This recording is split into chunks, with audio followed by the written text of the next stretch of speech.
नमस्कार दोस्तों। तो होनहार माइंड्स में आप सभी का स्वागत है। तो जैसा कि आप लोग जान रहे हैं कि इस चैनल पर आपको एक साथ मैथ्स, जीके और फिजिक्स केमिस्ट्री का न्यूमेरिकल मिल रहा है और हर तरह का सूचना भी जो है आपको यहाँ पर प्रोवाइड किया जा रहा है। फिजिक्स का जो है एक वीडियो हम लोगों ने देख लिया है और ये आपका दूसरा पार्ट है। अगर आपने पिछला वीडियो नहीं देखा है तो आपको डिस्क्रिप्शन बॉक्स में लिंक मिल जाएगा या यहाँ पर आई बटन एक दिख रहा होगा, यहाँ से भी आप वहाँ पर जा सकते हैं। तो पिछले वीडियो में मैंने आपको 10 नंबर क्वेश्चन जो है दिया था सॉल्व करने के लिए कि 18 वोल्ट बराबर डैश इंटू 3 ओम होगा।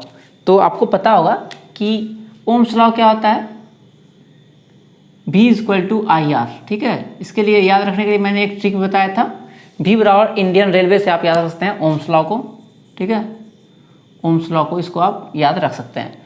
तो यहाँ से हम निकाल सकते हैं, यहाँ पर आपका R का मान दिया गया है 3 ओम और I को किस में मेज़र करते हैं, तो I को हम लोग मेज़र करते हैं एम्पियर में। ठीक है, तो यहाँ पर 3 में क्या मल्टीप्लाई करेंगे, 8 आएगा, तो 6 से मल्टीप्लाई करना होगा और साथ में I का जो होता है आपका इकाई मात्रक वो होता है SI यूनिट में एम्पियर होता है। ठीक है, तो इसका आंसर हो जाएगा 6 एम्पियर। ठीक है, तो एक ने आंसर, आप लोगों में से एक ने सही आंसर दिया था। तो एक फर्स्ट नंबर पे हम लोग आते हैं आज की वीडियो का। तो दिया हुआ है कि एक लेंस है जिसका की क्षमता जो है +2 डायोप्टर है। लेंस की क्षमता का मात्रक डायोप्टर होता है जिसको हम लोग कैपिटल D से डिनोट करते हैं और इसका हम लोग को निकालना क्या है, तो लेंस किस तरह का है, उत्तल है या अवतल है, ये फाइंड आउट करना है। साथ ही साथ हम लोग को पता करना है कि इसका फोकस लंबाई क्या होगा या फोकस दूरी क्या होगा। तो सबसे पहले आप यहीं से पता कर सकते हैं कि जैसे ही क्षमता प्लस में दिया गया है, इसका मतलब जो फोकस लंबाई आएगी वो भी क्या होगी, पॉजिटिव होगी। और पॉजिटिव किसका होता है फोकस दूरी, तो हम लोग जानते हैं उत्तल जो लेंस होता है उसका फोकस दूरी पॉजिटिव होता है। ठीक है, किस तरह से पॉजिटिव होता है तो वो देखते हैं। तो ये हो गया आपका उत्तल लेंस और इसका हो गया ये मुख्य अक्ष। तो इस पर अगर कोई रेज हम लोग डालेंगे तो ये क्या होगा, यहाँ से फोकस से गुजरेगा। ठीक है, इसको कहते हैं हम लोग मुख्य फोकस। 2 फोकस होता है इसका, तो ये हो गया आपका मुख्य फोकस। अगर रेज को हम लोग पैरेलल रेज को गुजारेंगे तो वो क्या होगा, तो जिस बिंदु से कटेगा उसको हम लोग कहते हैं मुख्य फोकस। और यहाँ से अगर कोई डिस्टेंस पोल से अगर मेज़र करते हैं, ये डिस्टेंस, ठीक है, तो इस डिस्टेंस को हम लोग पॉजिटिव मानते हैं। जो भी डिस्टेंस हम लोग इस साइड मेज़र करेंगे, ठीक है, नियामक ज्यामिति आपको पता होगा क्या होता है, तो 0 से इस साइड जो भी डिस्टेंस मेजर करते हैं वो प्लस में रहता है 1 2 3, और इस साइड अगर कोई डिस्टेंस मेजर करते हैं तो -1 -2 वगैरह वगैरह होता है निगेटिव में। तो यहाँ से हम लोग मेजर करेंगे इस साइड, तो इसका मतलब क्या हुआ कि ये डिस्टेंस क्या हो गया आपका पॉजिटिव हो गया। इसका मतलब जो लेंस का किस्म है वो है उत्तल। तो इसका मतलब ऑप्शन जो है या तो ये होगा या तो ये होगा, मतलब अवतल तो हो नहीं सकता है। अब देखते हैं हम लोग इसका जो है फोकस लंबाई क्या होगा। तो यहाँ से आप लोग पता कर पा रहे होंगे कि डायरेक्ट देख के आपको पता चल रहा हो कि फोकस उत्तल का होता है पॉजिटिव, तो आंसर यही होने वाला है। फिर भी हम लोग इसको निकालते हैं। ठीक है, तो आपका आंसर यहीं पर आपको दिख गया होगा, इसका आंसर होगा आपका 0.5 प्लस में। ठीक है, तो फॉर्मूला जो होता है P बराबर 1/f होता है। तो यहाँ से हम लोग F बराबर निकाल लेंगे 1/P, और P का वैल्यू हम लोग को दिया गया है 2। ठीक है, और 1/2 को हम लोग अगर पॉइंट में चेंज करेंगे तो मिलेगा 0.5, और फोकस दूरी को हम लोग मीटर में मेजर करते हैं तो आंसर आ जाएगा मीटर में। तो ऑप्शन ए जो है हमारा करेक्ट आंसर होगा। सेकंड क्वेश्चन हम लोग बढ़ते हैं। तो दिया गया है एक तार है जिससे कि धारा I प्रवाहित हो रही है और इलेक्ट्रॉन का आवेश E दिया गया है, और t सेकेंड में प्रवाहित होने वाली इलेक्ट्रॉन की संख्या हम लोग किस माध्यम से निकाल सकते हैं। ठीक है, तो t समय में कितना इलेक्ट्रॉन ट्रेवल कर रहा है उसको हम लोग को निकालना है। तो उस निकालने के लिए क्या फॉर्मूला होना चाहिए, तो आपको पता होगा कि विद्युत धारा क्या होता है, तो प्रति एकांक समय में जितना आवेश जाता है एक बंद लूप से उसको हम लोग कहते हैं करंट। तो I बराबर क्या मिलता है, Q/T। तो यहाँ से आपको आ जाएगा Q बराबर IT, और नंबर ऑफ इलेक्ट्रॉन हम लोग को जो निकालना है बराबर होता है Q/E। ठीक है, और Q का फॉर्मूला यहाँ से आप लोग निकाल सकते हैं। Q बराबर क्या है IT, यहाँ पर हम लोग वैल्यू पुट कर लेंगे I into T divide by E. तो therefore n is equal to I T by E. तो ऑप्शन आपका सी जो है वो मैच कर जाएगा। तो इसके माध्यम आई टी बाय ई से हम लोग इलेक्ट्रॉन की संख्या जो है निकाल सकते हैं। होपफुली आपको यहाँ पर दिख रहा होगा। तो बढ़ते हैं हम लोग अपने आज के थर्ड क्वेश्चन की ओर। ठीक है, तो आप लोग अपना नोट्स बना लीजिए। क्वेश्चन नंबर थर्ड हम लोग को कह रहा है कि 1 वाट बराबर क्या होगा। तो ऑप्शंस दिए गए हैं 1 अर्ग प्रति सेकेंड, 1 पास्कल प्रति सेकेंड, 1 मीटर प्रति सेकेंड या 1 जूल प्रति सेकेंड। तो आपको 1 वाट आपको पता होगा कि ये किसका मात्रक है। तो वाट है शक्ति का मात्रक है, ठीक है, पावर। और इसका फॉर्मूला होता है W/T, जहाँ पर P हो गया पावर शक्ति, W का मतलब हो गया वर्क दैट इज कार्य, और T का मतलब आपको पता होगा ही समय। तो वर्क को हम लोग मेज़र करते हैं किसमें। तो वर्क को जो है हम लोग मेज़र करते हैं, इसको करते हैं हम लोग जूल में, ठीक है, और टाइम को पता होगा ही सेकेंड में मेज़र करते हैं हम लोग। तो 1 वाट अगर हम लोग को निकालना होगा, ठीक है, इसका मात्रक होता है वाट। तो 1 वाट बराबर क्या हो जाएगा 1 जूल प्रति सेकेंड। तो आपका आंसर जो हो जाएगा ऑप्शन डी हो जाएगा। ठीक है, बहुत ही आसान क्वेश्चन था। और ये 4th नंबर क्वेश्चन जो आया हुआ है, इसमें कह रहा है कि गुरुत्वाकर्षण नियतांक का मान क्या होता है। ठीक है, जो कि एक सार्वभौमिक नियतांक है। आपको पता हो गुरुत्वाकर्षण का नियम जो है दिया था न्यूटन जी ने। उन्होंने क्या बताया था कि कोई भी 2 वस्तुएं जो कि ब्रह्मांड में हैं वे हमेशा एक दूसरे को क्या करती हैं, आकर्षित करती हैं। और एक इसके बाद एक और नियम आया था कूलम्ब्स लॉ। ठीक है, कूलम्ब्स लॉ में क्या कहा गया था कि 2 चार्जेस एक दूसरे को क्या करते हैं, या तो अट्रैक्ट करते हैं या रिपेल करते हैं। और इससे पहले जो बताया था न्यूटन जी ने, सिर्फ इतना ही बताया था कि अगर कोई भी 2 बॉडी है तो वो एक दूसरे को क्या करते हैं, आकर्षित करते हैं। विकर्षित का बात अभी तक नहीं हुआ था जब तक कि कूलम्ब जी ने अपना लॉ नहीं दिया। तो गुरुत्वाकर्षण नियतांक दैट इज जी, आपको फॉर्मूला याद होगा F बराबर G m1 m2 by r²। यहाँ पर क्या है, अगर 2 ऑब्जेक्ट हैं जिसका मास m1 और m2 है और इसके बीच का डिस्टेंस क्या है, तो r है, तो इस दोनों के बीच में कितना फोर्स ऑफ अट्रैक्शन लगेगा, उसके लिए ये फॉर्मूला है F बराबर G m1 m2 by r², जिसको कि न्यूटन जी ने दिया था। तो इसमें G का मान हम लोग को निकालना है। ठीक है, ये G क्या होगा, तो यहाँ पर आपको याद रखना पड़ेगा G का मान क्या है, तो 6.67 इंटू 10⁻⁻11। ठीक है, इसको निकाला भी जा सकता है हालांकि। तो यहाँ से एक तो ये याद रखना है आपको, और दूसरा चीज़ याद रखना है इसका मात्रक भी। गुरुत्वाकर्षण नियतांक का मात्रक न्यूटन मीटर स्क्वायर पर केजी स्क्वायर होता है। ये किस तरह से याद रखेंगे, तो आपको पता है ये फॉर्मूला F बराबर G m1 m2 by r²। तो F का मात्रक क्या होता है न्यूटन, G को हम लोग एज इट इज़ रहने देते हैं क्योंकि G का मात्रक निकालना है। ये इसका मात्रक क्या होता है kg, जो कि मास है ऑब्जेक्ट का, और दूसरा m भी, ये भी क्या है kg है। फिर ये r का मतलब क्या होगा, दोनों के बीच का डिस्टेंस है, तो ये क्या होगा मीटर, और 2 है तो मीटर स्क्वायर हो जाएगा। अब ये इधर आएगा तो मल्टीप्लाई में आ जाएगा, तो न्यूटन मीटर स्क्वायर, और ये आएगा तो डिवाइड में आ जाएगा, और इधर बच गया जी का यूनिट।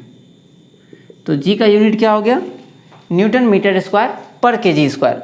इसको दूसरा तरीका से ऐसे भी लिखा जाता है न्यूटन मीटर स्क्वायर पर केजी स्क्वायर। ठीक है, या स्लैश देके इस तरह लिखा जाता है। तो 3 में से किसी एक तरह से आपको जनरली या तो ये दिखेगा आपको, या सबसे जो मिलता है आपको ज़्यादातर ये मिलता है पावर माइनस कर दिया जाता है। तो ये हो गया जी का यूनिट, और जी का वैल्यू 6.67 इंटू 10⁻11। याद रखिएगा 10⁻11 होता है। ठीक, अब वायु का निरपेक्ष अपवर्तनांक क्या है, तो इसको भी आपको याद रखना पड़ेगा। ये होता है आपका 1.003, और इसका कोई यूनिट नहीं होता है, क्योंकि निरपेक्ष अपवर्तनांक इसका जो फॉर्मूला होता है वो होता है निर्वात में प्रकाश की चाल। ठीक है, speed of light in vacuum, निर्वात में प्रकाश की चाल डिवाइड बाय, नीचे में होता है जिस माध्यम के रिस्पेक्ट में हम निकाल रहे हैं, ठीक है, उसके चाल होता है माध्यम में प्रकाश की चाल, ये होता है निरपेक्ष अपवर्तनांक का मान। जैसे कि हमको वायु में निकालना था, तो वायु में एक प्रकाश की चाल रहेगा और एक रहेगा निर्वात प्रकाश की चाल। तो आपको पता होगा कि जनरली हम लोग क्या करते हैं, वायु में प्रकाश की चाल और निर्वात में प्रकाश की चाल दोनों को इक्विवेलेंट मान लेते हैं, ठीक है। लेकिन थोड़ा सा अंतर है, यहाँ आपको पॉइंट में दिख रहा होगा 1.003, ठीक है। तो अब बढ़ते हैं हम लोग अपने 6 नंबर क्वेश्चन पर। तो आप लोग स्क्रीनशॉट ले लीजिए या वीडियो को पॉज करके नोट्स भी बनाता जाइए साथ साथ में। 6 नंबर क्वेश्चन हम लोग का कह रहा है कि 1 नैनोमीटर बराबर क्या होगा, ठीक है। तो ऑप्शन दिए हुए हैं 10⁻10 मीटर, 10⁻9, 10⁻11 और 10⁻8 मीटर, ठीक है। तो आपको पता होगा ही 1 नैनोमीटर बराबर क्या होता है, 10⁻9 मीटर, 9 से नैनो और 9 से 9, ठीक है, याद रखना है। और माइनस में ये भी क्वेश्चन जो है एग्जाम में फ्रिक्वेंटली पूछा जाता है। तो आते हैं हम लोग 7 नंबर क्वेश्चन पर। तो 7 नंबर क्वेश्चन देखने में जितना बड़ा है उतना ही आसानी, सिर्फ मैथमेटिकल कुछ कॉन्सेप्ट आपको जानना है। कि मान ले कि एक काल्पनिक ग्रह जिसका द्रव्यमान पृथ्वी के द्रव्यमान के बराबर, ठीक है, पृथ्वी के द्रव्यमान के आधे के बराबर है, ठीक है। एक ग्रह है जिसका कि द्रव्यमान क्या है, पृथ्वी के द्रव्यमान का आधा है। उसके बाद दिया हुआ है कि त्रिज्या है 1/3 के बराबर, मतलब पृथ्वी का जितना त्रिज्या है उसका त्रिज्या, दूसरा का त्रिज्या क्या है, उसका 1/3 है। तो यदि पृथ्वी का सतह पर गुरुत्वीय त्वरण के कारण, पृथ्वी की सतह पर गुरुत्वाकर्षण के कारण त्वरण जो है g है, तो पृथ्वी की सतह पर अगर त्वरण g है तो हम लोग को निकालना है कि गुरुत्वाकर्षण के कारण उस ग्रह पर क्या होगा, गुरुत्वाकर्षण के कारण त्वरण कितना होगा, ठीक है। तो मान लेते हैं कि इसके कारण क्या होगा, त्वरण क्या होगा। सबसे पहले आपको जी का फॉर्मूला एक देख लीजिए। गुरुत्वीय त्वरण का फॉर्मूला होता है जी बराबर कैपिटल G m/r²। यहाँ m का मतलब हो गया मास ऑफ अर्थ और r का मतलब हो गया रेडियस ऑफ द अर्थ, और g जो है गुरुत्वीय त्वरण है। और इसका मतलब आपको पता होगा ही, कैपिटल G का मतलब अभी तुरंत हम लोग देखे थे, गुरुत्वाकर्षण नियतांक है, सार्वत्रिक गुरुत्वाकर्षण नियतांक है, जिसका वैल्यू क्या होता है 6.67 × 10⁻11 न्यूटन मीटर स्क्वायर पर kg स्क्वायर, ठीक है।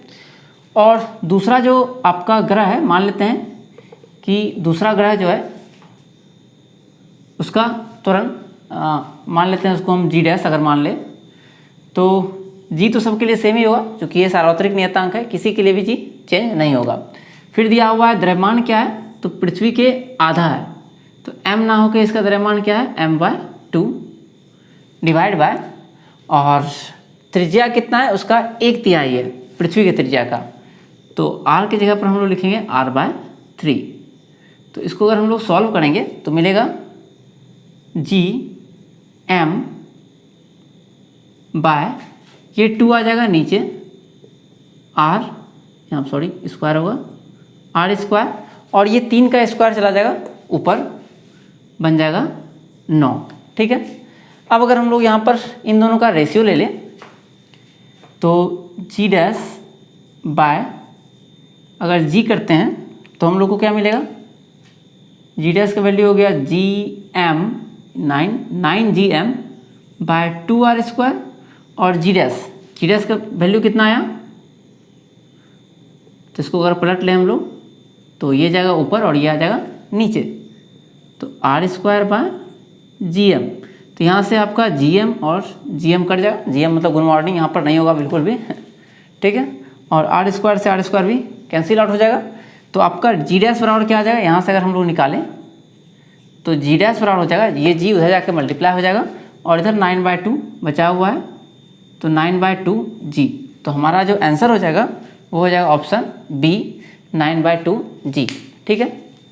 फिर जो आप हमारा 8 नंबर क्वेश्चन है, ये तो जग जाहिर क्वेश्चन है, बहुत ही फेवरेट क्वेश्चन है, बहुत बार आ चुका है एग्जाम में। 1 हॉर्स पावर बराबर क्या होगा, तो आप सबों को याद होगा ही, ठीक है, बस मैं इसमें टिक लगा देता हूँ। 1 हॉर्स पावर बराबर क्या होता है, 746 वाट होता है, ठीक है। तो अब बढ़ते हैं हम लोग अपने 9th नंबर क्वेश्चन की ओर, ठीक है। तो आप लोग स्क्रीनशॉट ले लीजिए। आज का सेकेंड लास्ट क्वेश्चन है कि जब कोई वस्तु पर बल की दिशा में 1 मीटर की दूरी पर 1 न्यूटन का बल लगता है तो